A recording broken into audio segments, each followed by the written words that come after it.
अस्सलाम वालेकुम students. Class 9th के जो बच्चे हैं उनको याद होगा कि इससे पहले वाले क्लास में हमने पोटेंशियल एनर्जी और पोटेंशियल एनर्जी की जो एक्सप्रेशन है उसको डिराइव किया था।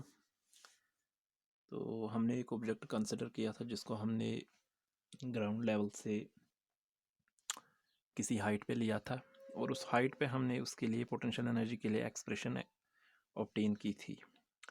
तो जब कोई चीज़ हम किसी चीज़ को ग्रेविटी के अगेंस्ट ऊपर लेके जाते हैं तो उसमें जो पोटेंशियल एनर्जी स्टोर होती है उसको एक और नाम से जानते हैं हम।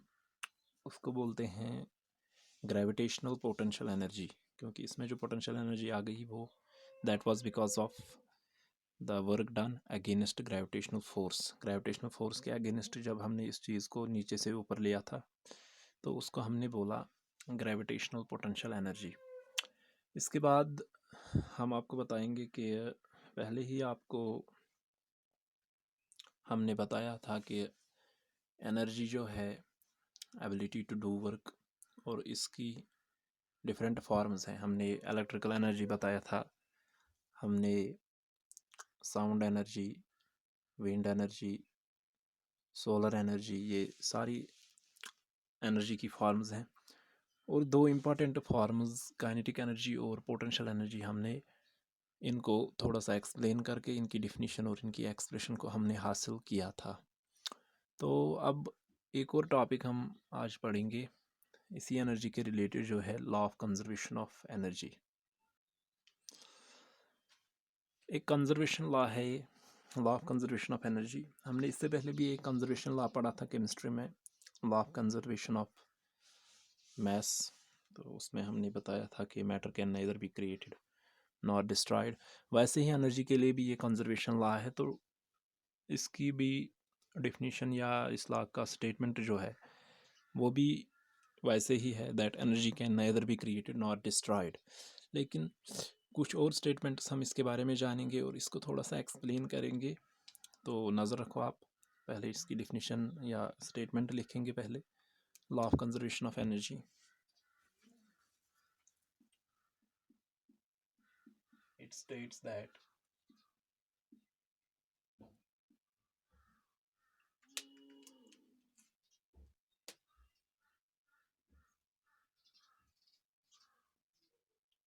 energy can neither be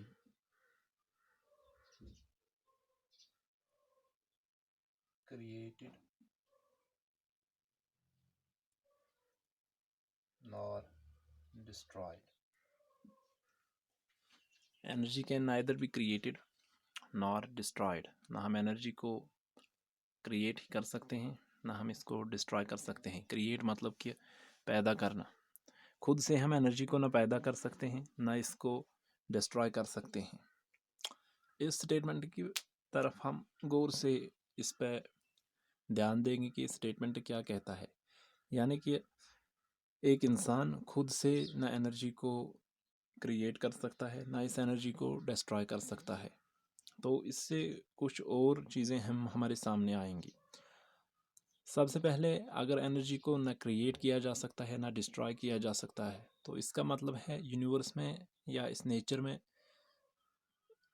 beginning के टाइम पे जितनी एनर्जी थी उतनी ही एनर्जी आज भी होगी। तो इस स्टेटमेंट को हम दूसरे अल्फाज में लिख सकते हैं, हम energy can neither be created nor destroyed. दूसरे अल्फाज में इसको हम लिख सकते हैं कि the total energy of the universe is constant.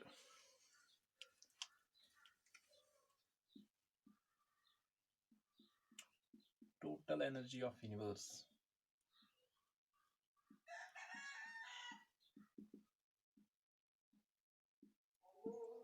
Is constant.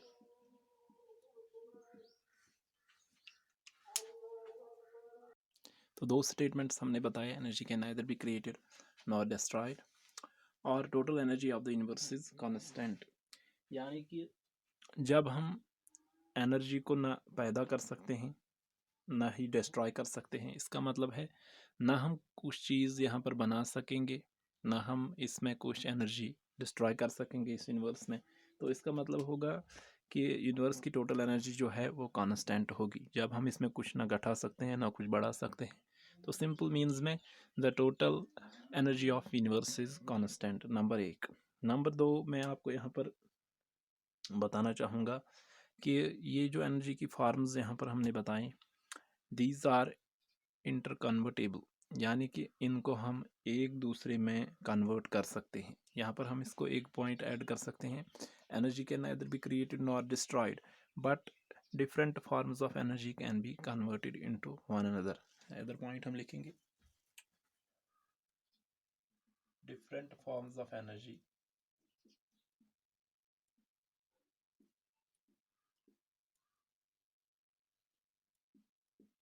Can be converted into one another। Energy की डिफरेंट फॉर्म्स जो हैं उनको हम एक दूसरे में कन्वर्ट कर सकते हैं। फॉर एग्जाम्पल हम यहाँ पर देंगे, एक मोटर है मेरे पास जो पानी ऊपर ले जाने के लिए इस्तेमाल होता है, तो वो मोटर यूज़ करता है इलेक्ट्रिकल एनर्जी। सबसे पहले वो इलेक्ट्रिकल एनर्जी यूज़ करता है, तो उस इलेक्ट्रिकल एनर्जी को यूज़ करके उससे वो मैकेनिकल एनर्जी हासिल करता है। मैकेनिकल एनर्जी की वजह से ही वो पानी को ऊपर ले जाता है, तो पानी में काइनेटिक एनर्जी प्रोड्यूस होती है और उसकी वजह से ही बाद में उसमें पोटेंशियल एनर्जी स्टोर हो जाती है। हमने इससे पहले भी एग्जांपल दी थी। यहाँ पर फॉर एग्जांपल एक वाटर टैंक है, इसमें मैंने पानी नीचे से ऊपर लिया, यहाँ पर मोटर लगा हुआ है, तो ये मोटर इलेक्ट्रिकल एनर्जी यूज़ करता है। इलेक्ट्रिकल एनर्जी की वजह से ही इस पानी में ये काइनेटिक एनर्जी प्रोड्यूस करता है। पानी की काइनेटिक एनर्जी की वजह से ऊपर जाने की वजह से इसमें पोटेंशियल एनर्जी आ जाती है। तो ये चीज़ें हमने देखी कि electrical energy was it got converted into mechanical energy. इसमें आगे हम बताएंगे मैकेनिकल एनर्जी के बारे में। मैकेनिकल एनर्जी से काइनेटिक एनर्जी से बाद में पोटेंशियल एनर्जी। तो उसके बाद जब ये पानी फिर से नीचे आएगा, फिर से potential energy will be converted into kinetic energy. तो हम यहाँ पर एक और चीज़ जहन में रखेंगे कि different forms of energy can be converted into one another. और एक एग्जांपल मैं लूँगा,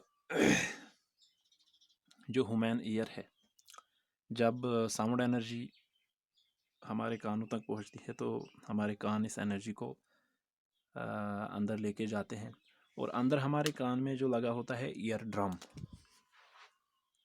फॉर एग्जांपल ये कान है, कान के अंदर लगा होता है एक ईयर ड्रम। तो साउंड एनर्जी जब यहाँ से ट्रैवल हो जाती है तो इस ईयर ड्रम में वाइब्रेशंस प्रोड्यूस हो जाती हैं यहाँ पर ईयर ड्रम में। तो समझ लो इस ईयर ड्रम में जैसे ही वाइब्रेशंस प्रोड्यूस हो गई, यहाँ पर एयर में जो बोन्स होती हैं उनमें थोड़ा सा मूवमेंट हो जाता है, यानी कि उनमें काइनेटिक एनर्जी आ जाती है। तो साउंड एनर्जी ट्रांसफॉर्म हुई यहाँ पर काइनेटिक एनर्जी में। इसी तरीके से हमने कई और एग्जांपल्स देखी होंगी जहाँ पर फॉर एग्जांपल मैंने किसी बर्तन में पानी रखा है और इस पानी को मैं हीट कर रहा हूँ। यहाँ पर बर्तन है, इसको मैं हीट दे रहा हूँ। पानी को जैसे ही मैं हीट दे रहा हूँ, मैं क्या देख रहा हूँ कि नीचे वाला पानी जो है वो ऊपर आ रहा है, ऊपर वाला सर्द पानी जो है वो नीचे आ रहा है।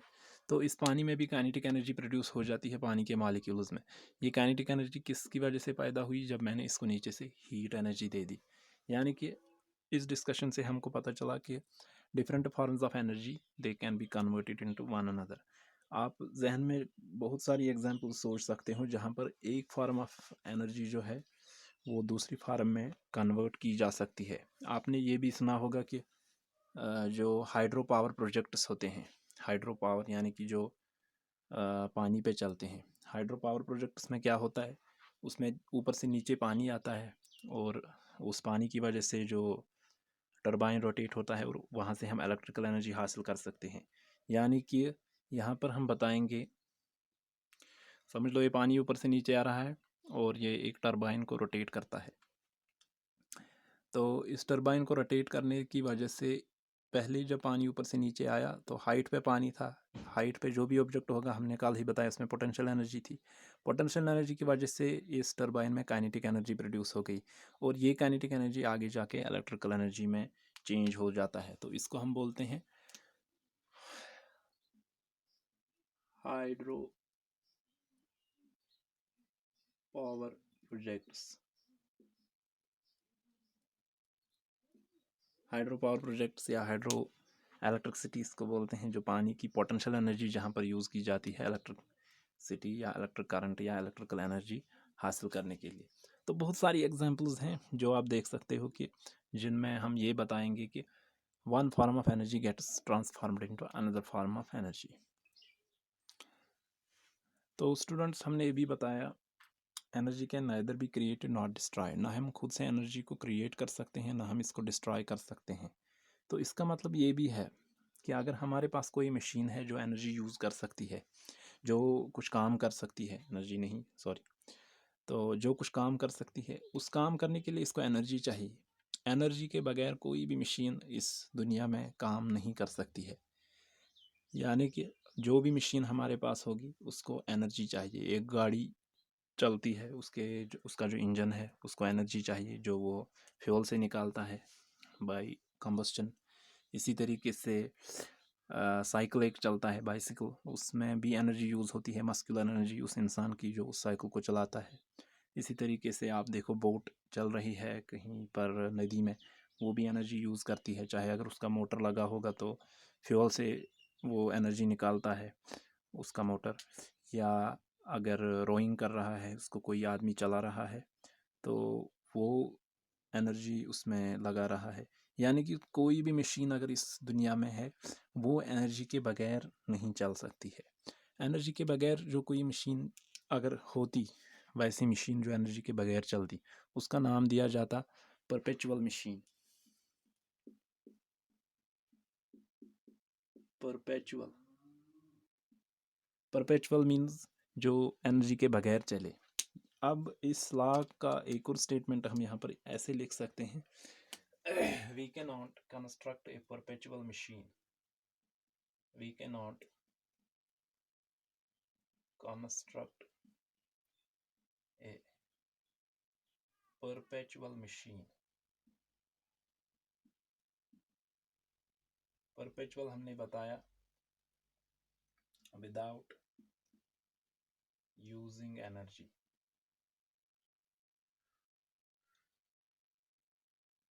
without using energy, so we cannot construct a perpetual machine। हम एक ऐसी मशीन को नहीं बना सकते हैं जो एनर्जी नहीं यूज़ कर सके।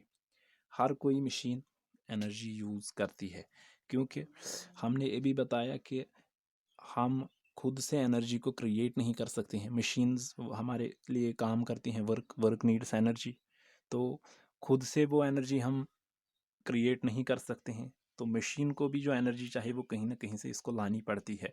तो अगर ऐसी मशीन होती, हमने बताया कि उसको परपेचुअल मशीन बोलते, लेकिन ऐसी मशीन है ही नहीं, सो हमने यहाँ पर लिखा we can not construct a perpetual machine.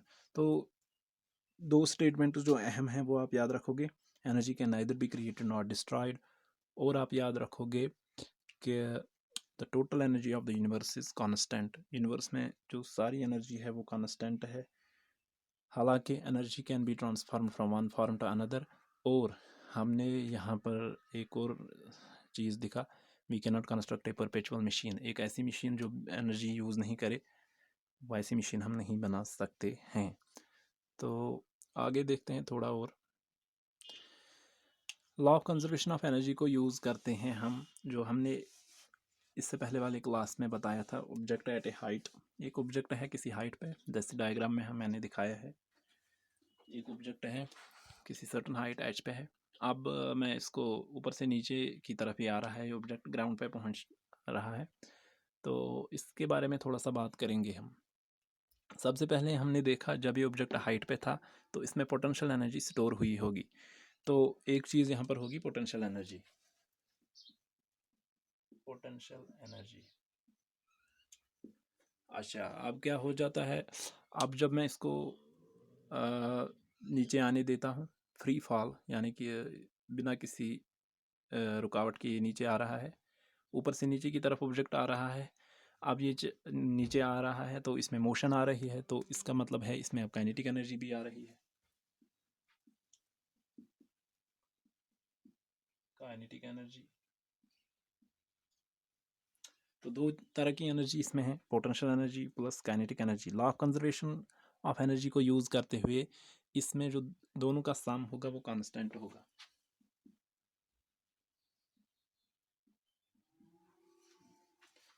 ये चीज़ हम यहाँ पर ध्यान रखेंगे, इसका potential energy plus kinetic energy इसके लिए कांस्टेंट होंगे। तो यहाँ पर ध्यान से देखो, जब ये ऑब्जेक्ट बिल्कुल ऊपर होगा, जब मैंने इसको अभी छोड़ा नहीं हाथ से, तो उस टाइम इसकी पोटेंशियल एनर्जी मैक्सिमम होगी। यहाँ पर जब ये हाइट पे होगा तो यहाँ पर होगी इसकी maximum potential energy. Maximum potential energy इसकी होगी जब ये हाइट पे होगा ये ऑब्जेक्ट। जैसे ही अब मैंने इसको छोड़ा तो ये नीचे आ रहा है धीरे धीरे।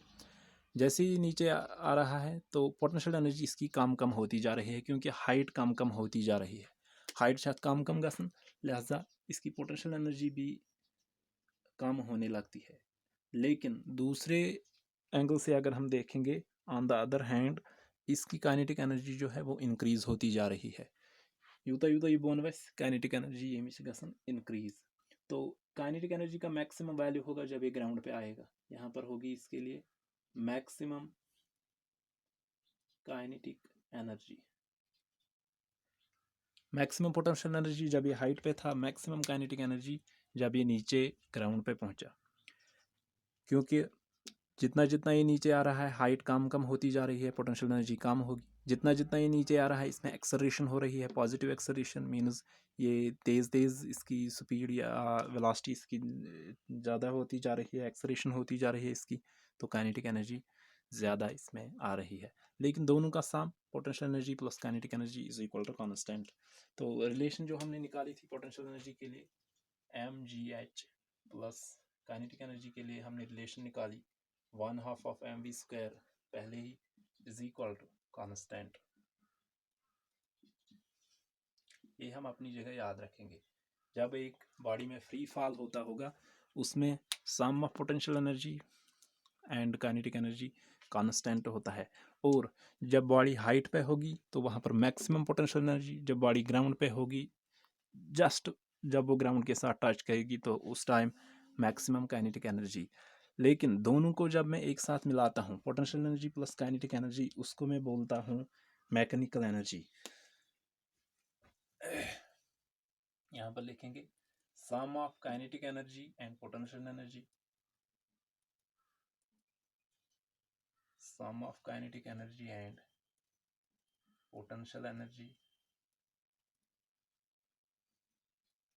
is called mechanical energy.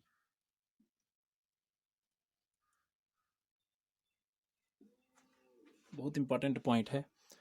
Kinetic energy और पोटेंशियल एनर्जी को एक साथ मिला के मैकेनिकल एनर्जी बोलते हैं। तो जो बच्चा जिसने ध्यान रखा होगा तो उसको अब पता होगा कि मैकेनिकल एनर्जी फ्री फॉल में कांस्टेंट रहती है, क्योंकि मैकेनिकल एनर्जी का मतलब है potential energy plus kinetic energy. According to law of conservation of energy it will be constant. So mechanical energy यहाँ पर कांस्टेंट होगी, पोटेंशियल एनर्जी सबसे ज़्यादा इधर होगी, इधर पोटेंशियल एनर्जी ज़ीरो होगी जब ग्राउंड पे पहुँचेगा। यहाँ पे पोटेंशियल एनर्जी ज़ीरो, यहाँ पे इसके बरक्स काइनेटिक एनर्जी ज़ीरो। जब ऑब्जेक्ट हाइट पे था, जब मैंने ये भी इसको छोड़ा नहीं था, तो यहाँ पर kinetic energy zero, potential energy maximum. और जब अब ऑब्जेक्ट ग्राउंड पे पहुँचने वाला है तो उस टाइम मैक्सिमम काइनेटिक एनर्जी, लेकिन पोटेंशियल एनर्जी ज़ीरो। हालांकि दोनों का सम जो है, दोनों का सम वो कांस्टेंट है। और थोड़ा सा लास्ट पॉइंट अब इसका देखते हैं। तो हमने बताया कि पोटेंशियल एनर्जी और काइनेटिक एनर्जी का सम वो कांस्टेंट होगा। अब अगर मैं एक ग्राफ यहाँ पर डालूँगा, एक ग्राफ मैं बनाऊँगा, तो अगर मैं पहले देखूँगा काइनेटिक एनर्जी के लिए, जब बॉडी ऊपर से नीचे आ रही है विद टाइम, तो ज़ीरो से स्टार्ट किया हमने काइनेटिक एनर्जी, और धीरे धीरे काइनेटिक एनर्जी जो है वो इंक्रीज़ होती जा रही है। काइनेटिक एनर्जी धीरे धीरे इंक्रीज़ होती जा रही है जब तक कि इसको एक मैक्सिमम वैल्यू इसका आ जाता है काइनेटिक एनर्जी का। हालांकि इसके बरक्स जो है, इसके बरक्स पोटेंशियल एनर्जी ज़ीरो से स्टार्ट नहीं होगी। अगर मैं पोटेंशियल एनर्जी का भी ग्राफ देखूंगा, वो एक मैक्सिमम वैल्यू से स्टार्ट होगी। यहाँ से यहाँ तक आने में पहले पोटेंशियल एनर्जी मैक्सिमम थी, मैक्सिमम वैल्यू इसका, और उसके बाद इसका वैल्यू डिक्रीज़ होके अल्टीमेटली ज़ीरो पे आएगा। इसका वैल्यू डिक्रीज़ होके अल्टीमेटली ज़ीरो पे आएगा। तो इसको मैं बोलूँगा ये काइनेटिक एनर्जी है, और ये कर्व जो है ये पोटेंशियल एनर्जी के लिए है। यानी कि पोटेंशियल एनर्जी मैक्सिमम से स्टार्ट होके धीरे धीरे टाइम के साथ साथ ज़ीरो पे। तो ये जो कर्व है, ये टाइम के साथ साथ एक मैक्सिमम वैल्यू इसने अटेन किया टाइम के साथ साथ। यहाँ पर थोड़ा सा ग्राफ में चेंज हम करेंगे, यहाँ पर एनर्जी लिखेंगे और टाइम इस एक्सिस पे लेंगे। अब ठीक है, अब ठीक है। तो यहाँ से जब हमने देखा कि with passing passage of time kinetic energy increases and with passage of time potential energy constantly decreases up to zero. लेकिन जो मैकेनिकल एनर्जी होगी उसका एक कांस्टेंट वैल्यू होगा। सपोज मैं ऐसे बताऊंगा, कांस्टेंट मैकेनिकल एनर्जी। तो इस सारे एंटायर प्रोसेस में हमने क्या देखा कि टोटल एनर्जी जो थी that remained constant in accordance with the law of conservation of energy. Law of conservation of energy के मुताबिक फ्री फॉल में ऊपर से नीचे आते हुए बॉडी में जो टोटल एनर्जी थी वो कांस्टेंट रही। यानी कि sum of potential energy and kinetic energy that was constant, और मैकेनिकल एनर्जी रिमेन्ड कांस्टेंट, और काइनेटिक एनर्जी ज़ीरो से मैक्सिमम वैल्यू पर आ गई, पोटेंशियल एनर्जी मैक्सिमम वैल्यू से ही ज़ीरो पे आ गई। इसीलिए इनका ग्राफ जो है एक दूसरे के अपोजिट है। तो ये था law of conservation of energy. I hope आपने समझ लिया होगा। इसको रिवाइज़ करो, और आगे इसमें एक दो टॉपिक्स हैं उनके लिए तैयार रहो। और उसके बाद मैंने आपको बताया है कि न्यूमेरिकल्स पे भी थोड़ा सा ध्यान देंगे हम, लेकिन पहले इसको इस जो बाकी पोर्शन है इसमें उसको कंप्लीट करते हैं। तो शुक्रिया, इसको ध्यान से रिवाइज़ करो और नोट्स अपने लिए बना लो। इसके अलावा जो आपकी टेक्स्ट बुक है उसके पेज नंबर 52 पे एक एक्टिविटी है एग्जाम्पल, तो आई होप आपको वो आनी चाहिए। उसकी ट्राई करो, वो आपके लिए असाइनमेंट है। उसमें पोटेंशियल एनर्जी और काइनेटिक एनर्जी के वैल्यूज़ निकालने हैं। फार्मूले आपके पास हैं, 1/2 ऑफ mv² एंड mgh, उनको यूज़ करके आई होप वो आप वो कर सकेंगे। शुक्रिया।